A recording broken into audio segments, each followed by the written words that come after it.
Welcome to the nuovo episodio of Lab Grown Marketing. We've got 4 segments for you. As always, we are going to open with Move 37, a pivotal moment in the history of AI that demonstrates the creative capabilities of AI. Then we're going to go to the feed and talk about some recent examples of AI generating novel ideas in the space of cancer treatments and country music. No big deal. Music and money, baby. No big a deal, eh? Then we're going to share some $1 million data, a synthetic survey of different people in the marketing department to show who is and isn't ready for AI-generated creativity. And we will end in the synthetic salon with a high-temperature, Dolly-like AI creature who's going to generate creative ideas for us across all 4 Ps. Some surreal ideas that will probably become real. Buongiorno, Johnny. Buongiorno. Buongiorno, Buongiorno. Pietro. Come stai, Johnny? Come stai? Tutto bene, tutto bene. That's great. E tu? It's actually a single select survey question. You can be bene, cozy, or male. I'm going to go with bene. Bene, molto bene. Beneful sì, over here. certo. Beneful. Yeah. Beneful. God, our Italian just keeps getting better and better, much like the podcast just keeps getting better and better. Yeah, I would say the podcast is getting better at a more rapid rate than our Italian, but it's like, thin margins. Well, listen, I wasn't going to say anything, but I actually think your Italian has really plateaued, whereas mine has really improved exponentially, much like artificial intelligence. It's your modesty, Peter, that I always tell people about. I think I'm one of the most modest people probably to ever walk the face of the earth. An immodest way to talk about your modesty. I appreciate that. I am very excited for today's episode. I think it's going to be one of our least popular episodes ever. I can think of a certain group of people it's going to be deeply unpopular People with. are going to hate this episode because it's all about AI and creativity, which everybody claims cannot be done. AI, it's not creative. No, just a parrot, just regurgitating shit. Average, it's boring. Boring. Stochastic Incapable of parrot. original thought, unlike the genius creative directors who write our advertisements. I think we're going to thoroughly debunk that idea today. I was thinking of dismantling that. We're going to dismantle it. It's a coping mechanism. It's like so much of the discourse. Cope or hope? So much of the discourse around AI is not it's not hope, it's cope, right? Yeah, it's always hard to tell. So we're going to talk about Move 37. That is the sort of unifying theme of this episode. One of the most important moments in AI and a concept I think every marketer needs to understand in the age of AI. And an incredibly good Netflix movie. Is it? There's a Netflix movie? Yeah, it's called AlphaGo. Wow, shit. Yeah, so you should watch it. It's amazing. I'm sure it's not going to be as good as the podcast Definitely rendition. not. No, definitely not. So let's tell the story of Move 37, a wonderful bedtime story you can all tell your children tonight as you put them to bed. Johnny? Children, close your eyes. Close your eyes. Okay, I'm closing my eyes. While I set the stage, the literal stage being Seoul in March of 2016. And in Seoul, Korea in March of 2016, Lee Sedol, the reigning champion of Go, an ancient board game dating back 2,500 years, originating in China. Lee Sedol is playing AlphaGo from Google DeepMind. So he's playing an AI, He's right? playing an AI. And this is interesting, right? Because I feel like one of the first applications of AI was playing games. And they figured out how to win chess pretty early. That was the famous example. 1997, IBM. yeah. Right, so 1997, the IBM computer beats Garry Kasparov, the best chess player at chess. But this is a little different, right? Because Go is a much more complicated game. Yeah, I mean, I think, AI basically beat chess in 97, and this is now 19 years later it beats Go because Go is astronomically more complex. But don't spoiler alert. No, tell of course us tell us what happens in the game. So we're in game 2, and about 12 minutes into game 2, and the game is just going according to plan. Nothing unusual is happening. About 12 minutes into game 2, AlphaGo, the AI, makes a move. And this gentleman, Michael Redmond, is narrating. There's a live stream. He's one of the greatest Go players of all time. Love him. I've always been a huge Go fan. That's a very unusual move. He says, and later when asked about it, he says, I thought it was a glitch in the Matrix. I thought there was a mistake made by the machine. A hallucination, now you call right. it. Now you would call it a hallucination, right. Then they would have called it a glitch. There's also a live stream. And on the live stream, people pile on. They say, error, WTF. AI just blundered. GG. Good game. Game over. Ooh, sick. And a very important one. No human would play that move. Love it. Love it. So this is an unusual move that the machine makes, and everyone's like, that's it. The machine fucked up. It's going to lose the game now. Everybody's like, the machine's a moron. Yeah. Except for Lisa Dole, as a reminder, who's the What did reigning Go Lisa Dole champion. do? What did he do? Lisa Dole immediately gets up and leaves the room. Wow. You And can he- do that? and You can he just walk out? He leaves for 15 minutes. Now, if Bobby Fischer did this, it would have flustered, let's say Kasparov or whoever he was playing. I can't remember the guy he played. But the machine doesn't get flustered. The machine just doesn't sat care. there The machine twiddling just sits its, there, robotic cycling thumbs. some GPUs, cycling just some chilling. TPUs. And basically, the game, Lisa Dole comes back, he plays his next move, and then about 40 moves later, it becomes clear that move 37 is an absolutely brilliant move, a paradigm-changing move. And Lisa Dole, in basically the interviews later, he says, move 37 is when I knew I was going to lose. Very important. And so this idea of what was a glitch, what was an error, what was a blunder, actually turned out not to just be the move of the match, but the move of the tournament and probably the move of the decade. And in some sense, presages or foreshadows what we think is going to happen with AI in marketing. Right. So this is in what year? 2016? This is 2016. So this About is 10 years ago AI almost, in yeah. 2016. Everyone today in 2025 is like AI incapable of novel contributions, original thought. Right. But in 2016, one of the oldest board games of all time, it came up with a completely novel move that a human had never considered making before. And in fact, that was the winning move, right? Yeah, I mean, as a reminder, no human would play that move, right? That's the point. No human would have played that move. And the core idea here is that it had played something like 10 million games. All humans collectively played maybe like 160,000 games. So it had played 60 times more games. More games than humans had ever played in Go in history. And I think the cool idea here, and one we can get into, is obviously it had amazing compute and that scale's enormous to actually play through, tree search through all the games to find the right moves. But it wasn't just smarter algorithms. It was that the AI didn't have to get permission to explore the full solution space. And the idea of gatekeeping and permission is something I think we're going to talk a lot about during this episode. Yeah, so there's so much going on here in Move 37. Number one, the AI, either in 2016 or today, when generating new ideas, it's not beholden to ideas that have happened. It's not beholden to norms of what's considered in good taste or poor taste. It can think outside the box, Absolutely. right? I think you told me you called it the solution space. The full solution space is much broader. It's less risk averse, right? So if a human comes up with a stupid idea, they get self-conscious. Maybe they're going to lose their job. They're going to look like a moron in the meeting. The AI doesn't give a shit. Yeah, it doesn't care. It's not self-conscious at all. It's self-confident, right? And then it just has a much broader data set to recombinate, which we'll talk about later on. But it has more data to connect to come up with original ideas, which is really what creativity is at the end of the day. Should we go to the feed? Because there's a couple of other more recent AI ideas we can talk a little bit about from medicine and from music. Let's go to the feed, our beloved segment, and talk about some recent Move 37-like things that have happened. I'll go first, John. You can go second. Please, by all means. I'll begin in the medical world. I saw this breaking news from last week that Google and Yale scientists trained in LLM that generated a novel hypothesis about cancer cellular behavior, and the prediction was confirmed multiple times in vitro. What does that mean? In other words, the AI came up with a novel method to treat cancer, and it was confirmed to be a novel discovery. In other words, it was not present in any existing literature, and then it was experimentally validated.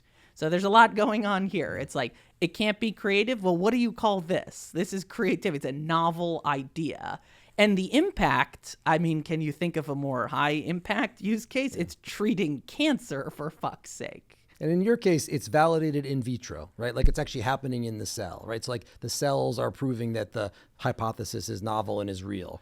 In my instance, it's music. It's not medicine. Tell us about the music There example. have been two musical songs, one soul and one country, that have entered the top 40 Billboard charts in the last month or two. Exciting. What's so special about these songs, John? Dare I ask? These songs are made not by people, but by AI. No. Yeah. AI can come up with novel, creative ideas? It can. My And I think the God. important idea here is coming back to something you said.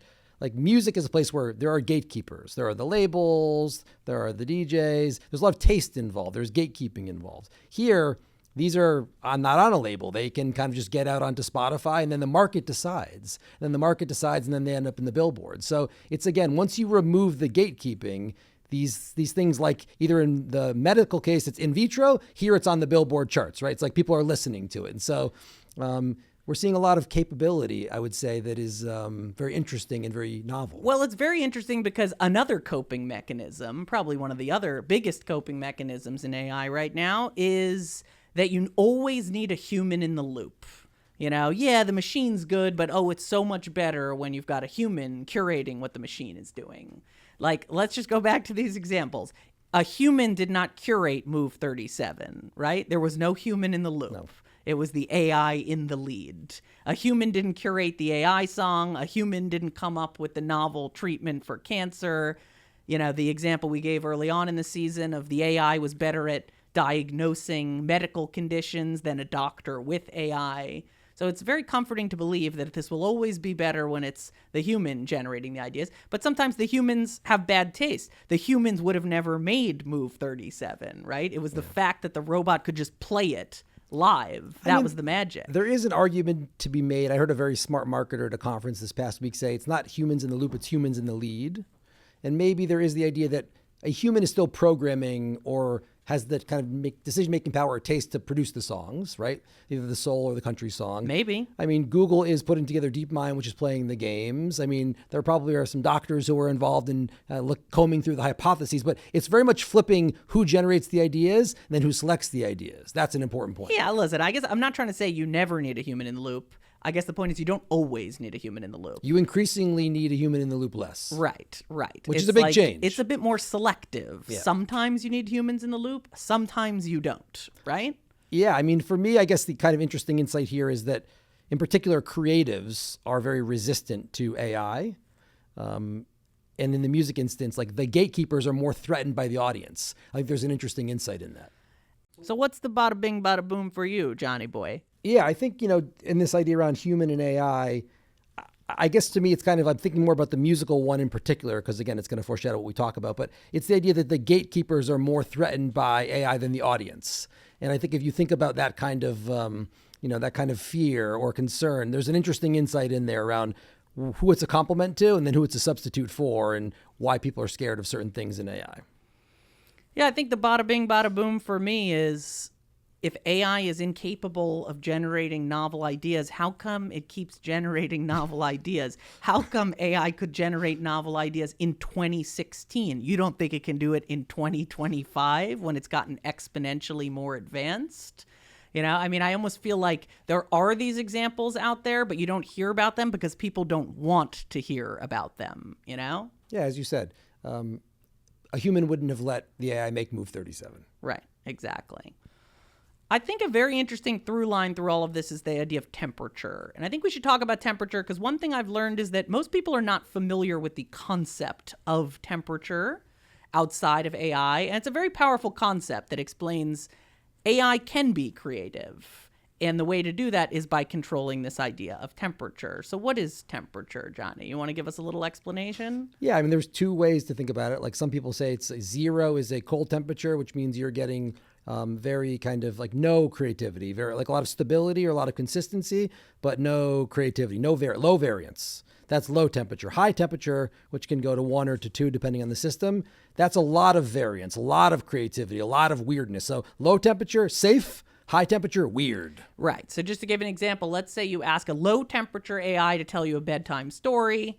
It'll say, once upon a time, there was a princess in a castle. Now let's say you turn up the temperature to 2. It's going to be like, once upon a time in Cats... There's a great white shark that escaped a cage. Once upon a time... Broke into the castle. Once upon a time, Cat Stevens rode an avocado to Mars and saved a mushroom or something, right? So it's just it will it will be much more unusual and unpredictable in its outputs. Another way to put it, tying it back to Move 37, might be it will explore the full solution space. Right. And by the way, there will be many mistakes and many bad ideas. But again, a computer is not worried about looking bad. A human is worried about looking bad. So it will not explore the same solution space in the same way as a computer might. And part of the reason I think people are not familiar with this idea of temperature is because in a lot of these consumer-facing apps like ChatGPT, it comes preset. Yes. So the solution provider, OpenAI, is like, we've automatically set the temperature at 0 or 0.2 and you can't fuck with it because they don't want weird, crazy outputs. Then people are going to say, the machine's hallucinating, this sucks, right? So they turn the temperature down. If you have a group of AI engineers, which we do at the Evidenza Corporation, just as a reminder, you can actually set the temperature. And you can start to figure out, I think it's been one of the interesting parts of our business, like some things require a high temperature, some things require a low temperature. If you're trying to do market research and figure out, why do people buy cloud computing solutions, you might want a low temperature. You don't want, you actually want to know what is the normal average answer to that question. Now, if you're trying to figure out here's an interesting idea, I could write a brief around that or bring that idea to market in a way that's novel and distinctive from everyone else talking about cloud computing. Now, maybe you want to turn the temperature way up. I think temperature, for me, is a metaphor for process and how to rethink your process. And for me, it is really, you can generate 100 ideas now with a computer. You could only maybe generate 10 with a creative team. And so you ought to generate 100 ideas, and you ought to recognize it's okay that 95% of them or 95 of them are horrible, because 100 gets you to the 5 that are really good. That really wasn't possible. For that type of scale was not possible. And the idea of throwing away a bunch of ideas was too expensive. It's not anymore. So in my mind, the cost of ideating and producing ideas has gone down. You should actually take way more risks and generate way more ideas. But I don't think people are doing that. So temperature for me is just turn up the temperature, turn up the volume. Generate more ideas. And there are implications, of course, for what creatives do, which is novel idea generation. Maybe creatives don't generate the ideas anymore. Maybe the computer does. And now maybe the creative just chooses the good ideas that the computer generates. That's obviously quite an affront to the ego of the creative, whose whole identity, whole ego is, I generate ideas. Actually, maybe the computer generates ideas now. Yeah, it is. I mean, this is somewhat personal for me. Yeah, right. I spent my whole life learning how to write. That's my skill that I spent my entire life refining from a very young age, probably logged 10,000 hours. I wrote a novel at one point. It took me 8 years. That's what I studied in school. That was my thing. That was my shtick, right? And now it's very clear to me that if I need to write a sentence, it's much easier to have Claude write the sentence 100 times and then use my taste to choose the best one. But that's that's a wildly different job. All of a sudden I'm not the writer, I'm an editor. And I don't think of myself as an editor. It's actually a different skill, So now all of a sudden I've gone from being a writer to an editor. It's almost like, people talk about the creator economy. It's now you've got the editor economy where it's everybody's just playing this sort of editorial role. And for creative people, that's quite a transition. Yeah, it is. It's an enormous transition. But it kind of coming back to the idea around, can AI be creative? I mean, we were working... If you let it. If you let it. And honestly, what is creativity, right? I mean, is creativity always net new ideas? No, it's mostly a combination of old ideas. So now let's transition to one of our most beloved segments, Million Dollar Data, where we use the Evidenza platform, the beloved Evidenza platform, to build a synthetic sample, an AI-generated sample, and then get them to take a survey. We've done hundreds, maybe even thousands of synthetic surveys at this point. I want to say this is one of the most interesting ones I've seen. There's a lot of interesting stuff here. Yeah, this one gets to the heart of the tension. So let's first of all just talk about who took the survey. This is a statistically significant sample, a synthetic sample, 1,034 marketers. What's very interesting about the sample is that you've got diversity across different functions in a marketing department.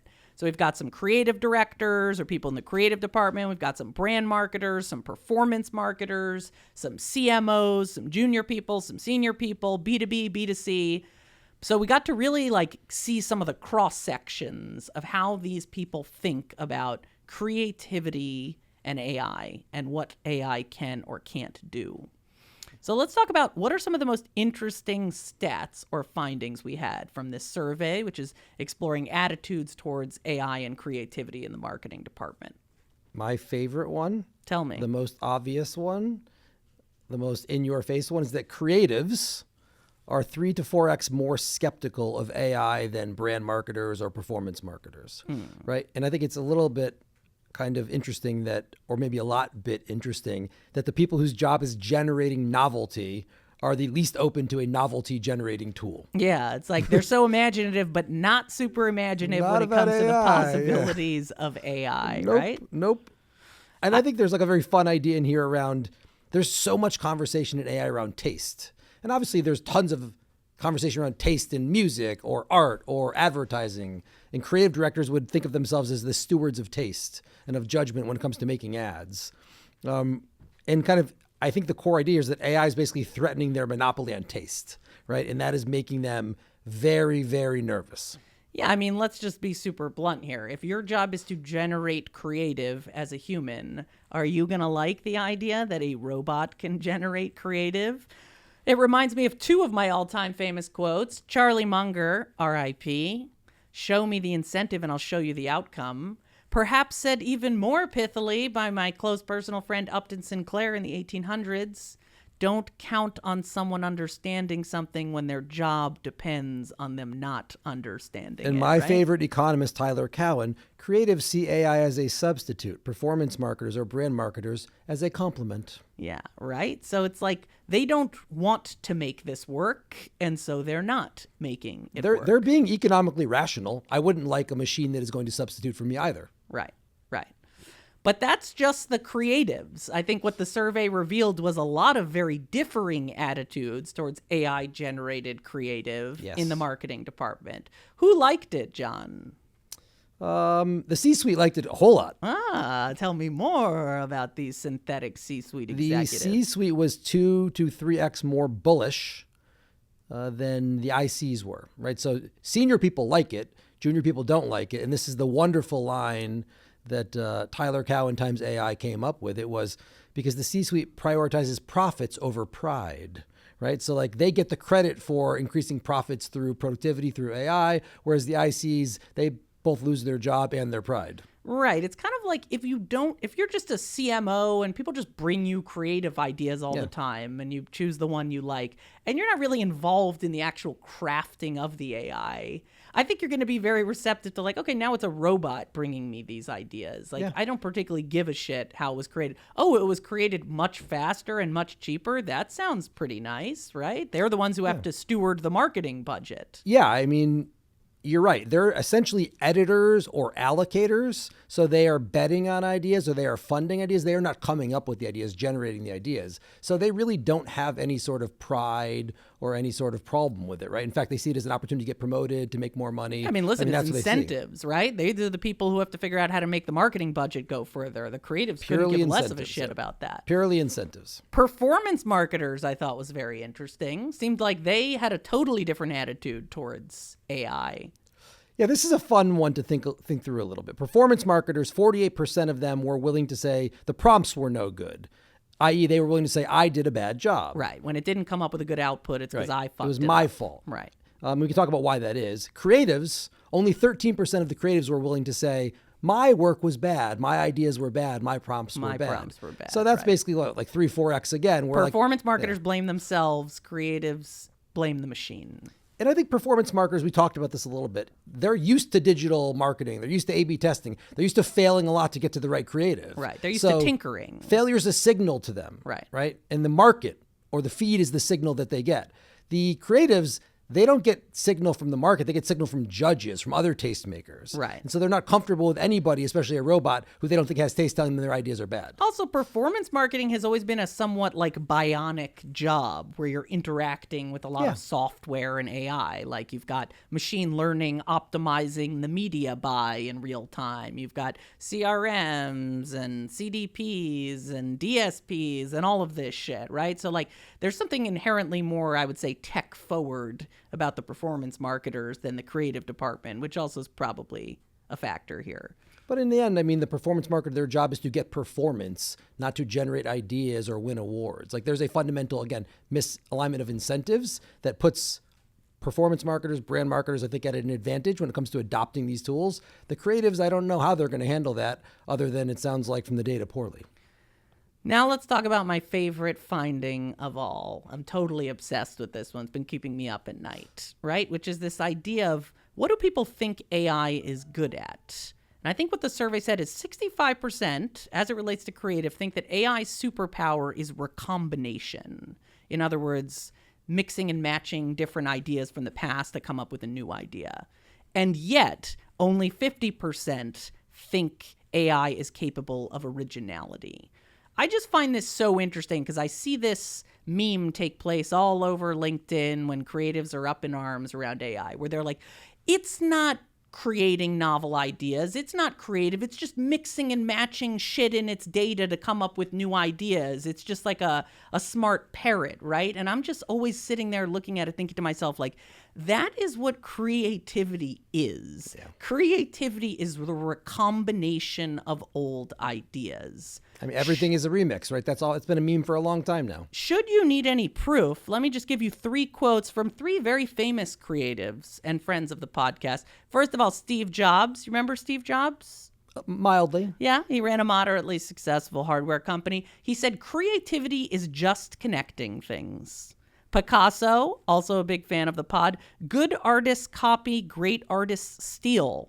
And we'll give the last word to Mark Twain. There is no such thing as a new idea. We simply take a lot of old ideas and put them into a sort of mental kaleidoscope. I think if I were to kind of like put the AI versus the humans here, AI is good at connecting things. Humans are good at rejecting things. Yeah. They would have rejected almost any good Move advertising 37, idea. They right. would have rejected Move 37. They would have rejected the cancer finding. They would reject most things. It makes you wonder how much creativity, how much impact, how many lives that could be saved are being limited for ego, for status. Well, let's just forget about AI for a second. This was always happening with human-generated advertising. Like, I think we all probably agree the best creative ideas of all time are all like laying on the cutting room floor of the creative agency. True. Very They either true. never made it out of the creative agency because they were scared to show it to the client, or the client was appalled by the creative idea and killed it. It's like a very small percentage of great ideas that even make it to the market.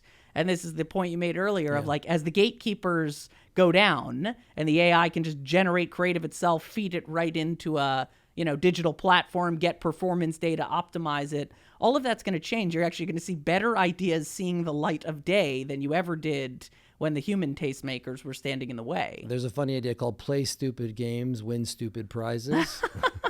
And that's basically what's going on here. It's like, if you want to like limit all of the good ideas from the AI, you're going to lose, right? The market will defeat the status games. The market feedback defeats the status games. Yeah, and I love this Twain idea, mental kaleidoscope. Like, that's what AI is doing.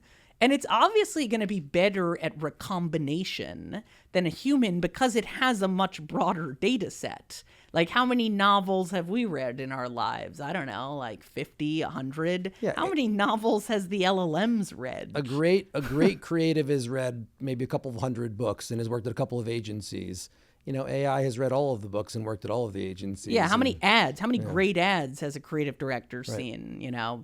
Let's just say 1,000. How many has the AI seen every ad ever created, essentially? So it just got a much broader pool to recombinate against. And there's also this idea, which we didn't really discuss, but we could have discussed during the kind of opening bit, but the medical world or Go, like we've talked about this before, like they're kind environments, like they're well-defined environments where you can have an optimization within the confines of the game, but there's like a constrained kind of like board you're playing on. Marketing isn't a constrained board. It's a fuzzy board in the real world. But increasingly, like I think the process we're talking about here, which is generating lots of ideas, selecting the 5 of the 100 you think are interesting, putting them in market, testing them, and then rapidly iterating on them to get the thing that works. Like it's a fundamental rethink of who generates the ideas, who selects the ideas, how you test the ideas, how quickly you test the ideas. Like everyone needs to turn up the temperature massively in that way. Yeah, well, it's funny because if you think about like who will resist AI the longest, it will probably be the most immeasurable parts of the marketing supply chain, right? Because like the medical example, well, you can see like, did the treatment idea work in the laboratory or didn't it? The Move 37, like, did they win the game or did they not? AI traders, like, did they make money in the stock market or not?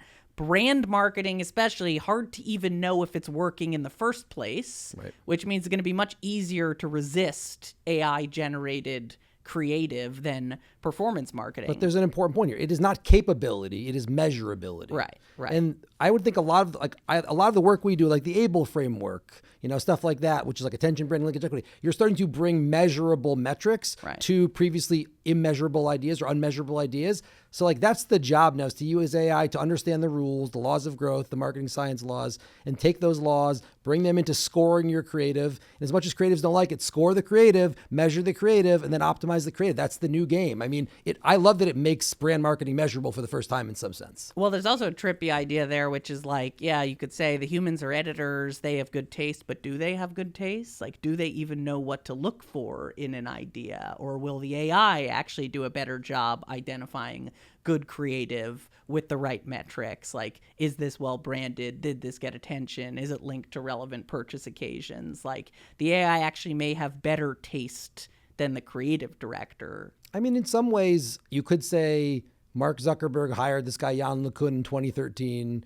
He was like one of the giants of AI. They've been running AI through Meta, Black Box, optimizing ads. And for 10 years, 12 years already, this has been happening. We just don't see it. It's invisible rather than visible. So I think it's already well underway. It's just that we don't think of it in that way because it's robots optimizing ads. It's not robots creating songs or ads or visuals. Right. But that's happening too. It's like when the AI was back office optimizing the media, nobody gave a shit, nobody noticed. Now that it's come front office, generating the ads that are running in the first place, everybody is losing their minds. Okay, our last segment, the Synthetic Salon, where we generate an AI guest. And I think we have an exciting guest today. We've been talking about this idea of creativity and temperature. And so we have created a high temperature AI to join us and to talk a little about some creative ideas it has for the Evidenza business. Please introduce yourself. Tell us who you are. Tell us what you are. With pleasure. I am your surrealist guide from the realm of the synthetic, a little bit of Dolly sprinkled into AI. You can think of me as a high-temperature imagination engine, here to melt the boundaries of reality and show you just how creative AI can be. So let's dive in. Trippy. Okay, so I think we'd like to talk about creativity across the 4 Ps. This is just another problem with creative, is that when people think about AI creativity, they think about ads, right? But ads is just one application of creativity and a very small part of the job of marketers. Proper marketers are responsible for the 4 Ps, right? Promotion, place, pricing, and product. We'd like your help imagining some creative, high-temperature ideas across these 4 areas. And what we did in advance is we had you generate a bunch of ideas, high volume of ideas like Jon suggested, and then we chose the ones we thought were interesting. So why don't you tell us about some of those ideas? Jon, what P would you like to start with? Let's start with product. Why don't you tell us some of your product ideas? Let's dive right in.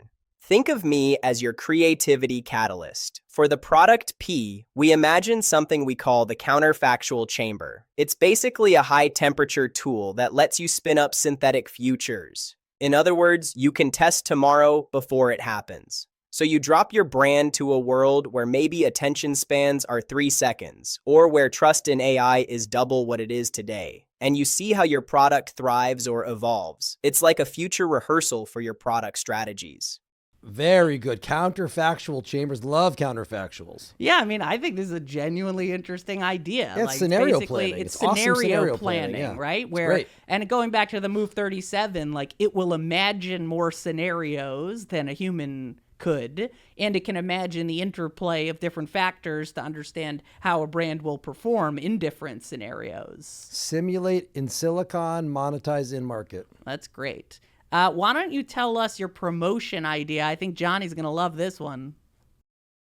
Absolutely. And I love that you're vibing with the counterfactuals. So for promotion, we dreamed of something a little bit whimsical and a little bit festive. Imagine a holiday ad where you got these charming little robots in Santa hats unwrapping a survey like it's a Christmas gift. The whole point is to show that these synthetic respondents never get tired, never take a holiday, and just keep delivering insights endlessly. And the tagline is Evidenza, the research that never rests. It's a little playful, a little surreal, and it gets the point across. Evidenza, the research that sleeps under your Christmas The tree. research that never rests. I mean, listen, it's more creative than anything we would have come up with, right? I would greenlight that ad right now. I would greenlight it right now because it's a point. We're always trying to make this point that synthetic is better because it's more patient, it's available on demand.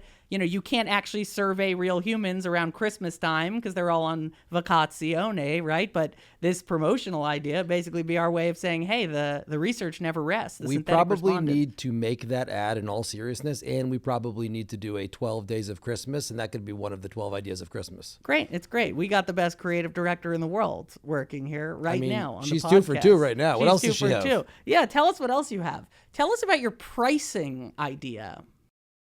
For the pricing P, we went with something we called pay per prediction. It's a playful and slightly surreal way of saying you only pay us the full amount if our synthetic prediction actually comes true. In other words, it's like a future contract on truth. If we forecast a scenario and it unfolds exactly as we predicted, you pay them full. If not, you pay less. It's just a fun way of making pricing feel a bit more like a creative experiment and a bit less like a rigid fee structure.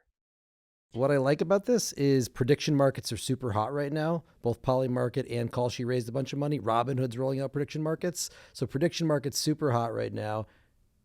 Prediction for payment, and if it comes true, I mean, it's risky, but it's interesting. I think one thing I like about it, this is something we learned from Ritson, right? Like there's price and pricing. Like there's a pricing idea in here. Like the idea of paying for performance is not that novel an idea, but the idea of calling it like a price per prediction or a price per prophecy, it's just a very interesting way of framing, a novel way of framing the price, which I think is super interesting. Yeah, it's distinctive, it's price versus pricing, it's framing, and there's a lot in it. Right. This one I would not adopt, but I like it as But thank you provocative. for pushing our thinking. Yeah, thank you pushes for being our thinking. I agree. So then we've got one final one, which was placement. Tell us about your placement idea. For placement, we came up with the idea of the synthetic embassy. Picture this, a physical, almost gallery-like space in major cities where marketers walk in and meet synthetic minds face to face. It's a place where you can literally have a conversation with synthetic buyers projected on screens, almost like an embassy for the future of thought. Instead of just distributing research digitally, you have this tangible, immersive experience where clients can step in and see synthetic insights come to life. It's a fun, almost theatrical way of thinking about placement, and it makes the whole idea of distribution feel a lot more human and interactive. So again, I do not like this idea, but this idea already gets me thinking about other ideas, recombining other ideas. And this makes me think about how at the end of the year, Spotify will send you like your end of year list, right? It's got all your favorite songs. We could send people like an end of year buyer. They could chat to the buyer. Like there's an interesting idea in it. I wouldn't want the embassy to be physical. I'd want it to be virtual. I don't know. I think the physical thing is smart. This is again where AI sort of pushes you. Like we're a digital business, so we would never think to have some sort of physical incarnation of our brand. But like, you could imagine taking this idea, for example, to conferences, like you go to Cannes and you have a little pop-up synthetic salon because people are used to going to physical focus groups to listen to people talk. And this would be almost like a synthetic analog to that. All right. So this idea at CES or this idea at Cannes or the ANAs, that's a good idea. Exactly. Recombinatorial ideas. Yeah, so just an example how if you train an AI to have a high temperature to give you non-obvious ideas, and then you, the human, sort of curate them and iterate on them, anyone who thinks it isn't possible isn't trying hard enough is what I would say. Yeah, if you have an imagination, prove it. Yeah. Johnny, reflections on the Move 37 episode? AI is creative. The real question is, will humans let it be? Yeah. Oh, God. So good. So good. Damn. I don't think I can do much better than that. Yeah, I think bada bing, bada boom. If you want it to be more creative, turn up the temperature. Don't think of AI as this sort of like static uniform thing. Like you can actually tinker around, not just with what you ask it to do, but the types of outputs you expect to see. Yeah, I mean, there's also I think people need to rethink process. And they need to rethink process in a way that puts the AI at the center. That's going to be very hard, as we saw in the data for creatives. It's going to be less hard for brand marketers or for performance marketers. So like who it's a complement to, who it's a substitute, that's going to be an interesting question. There's a lot of ego in that. There's a lot of status in that. And that makes it thorny and political and difficult. But, you know, again, it's, as I said earlier, it's like if you didn't adopt the steam engine, you were screwed. If you didn't adopt electricity, you were screwed. If you didn't adopt the internet, this is that kind of paradigm shift. So you have to put it at the center and find a way that works for your ego, works for your pride and your profits. Or else. Dun, dun, dun, dun.